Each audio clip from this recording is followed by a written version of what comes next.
Dr. Amanda Brooks wiped the sweat from her brow as the massive drilling rig roared to life, digging deep into the crimson soil of Kepler 442c.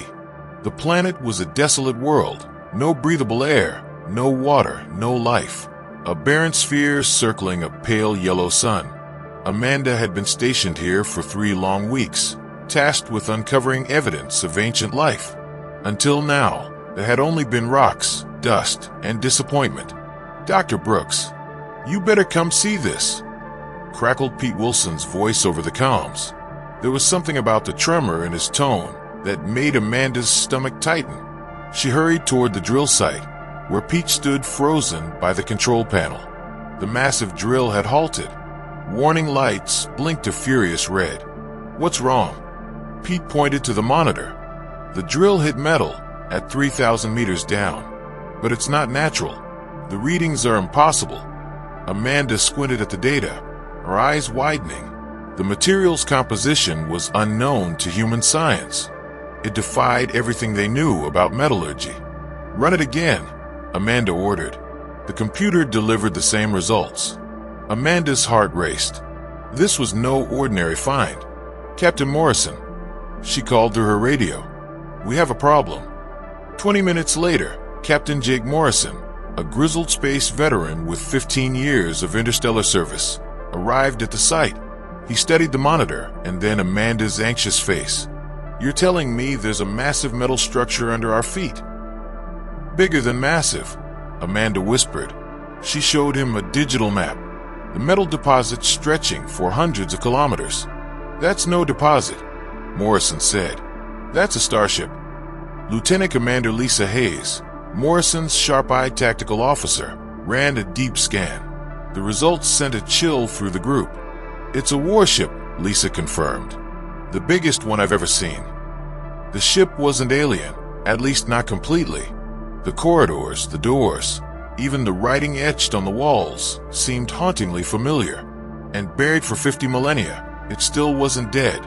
Kyle Thompson cut through the black, mirror-like hull with industrial lasers, taking hours to breach its impossibly hard skin. As Amanda peered into the breach, a cold, still darkness greeted her. "As safe as a 50,000-year-old alien warship gets," Kyle joked. "It's not alien," Amanda muttered, "and that's what scares me." Inside, they found hallways perfectly sized for humans, and writing that looked like an older version of Earth's languages. Deeper in, a vast chamber held thousands of sleek white boxes. Amanda peered through one's viewing window. Inside lay a pale, sleeping man. A human. Every box held a person. Men, women, children, all in suspended animation. And according to the scanners, alive.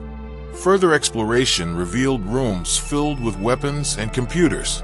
Star maps showed hundreds of star systems marked with human symbols, revealing that long ago, humanity had once ruled half the galaxy.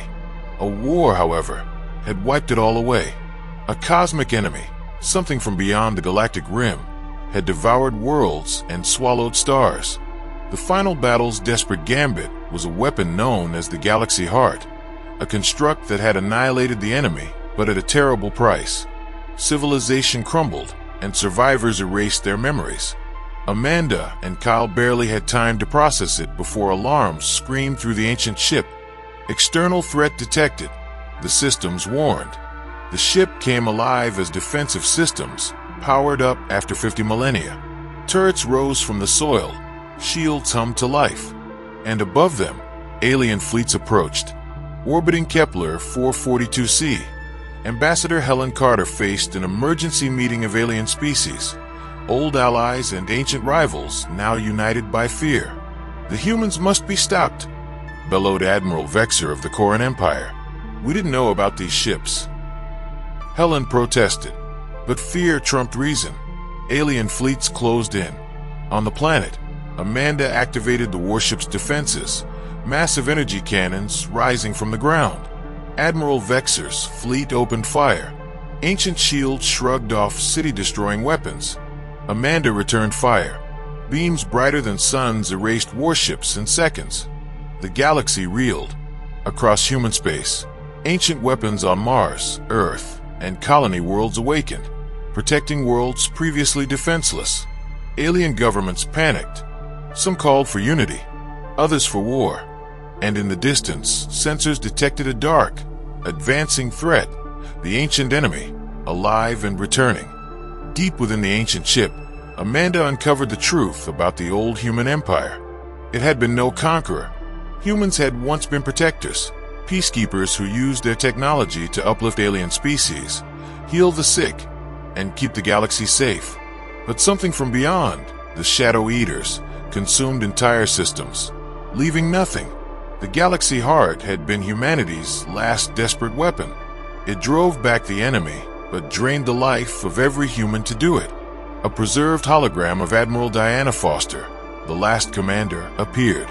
"The Shadow Eaters have returned," she warned. "You must unite the galaxy.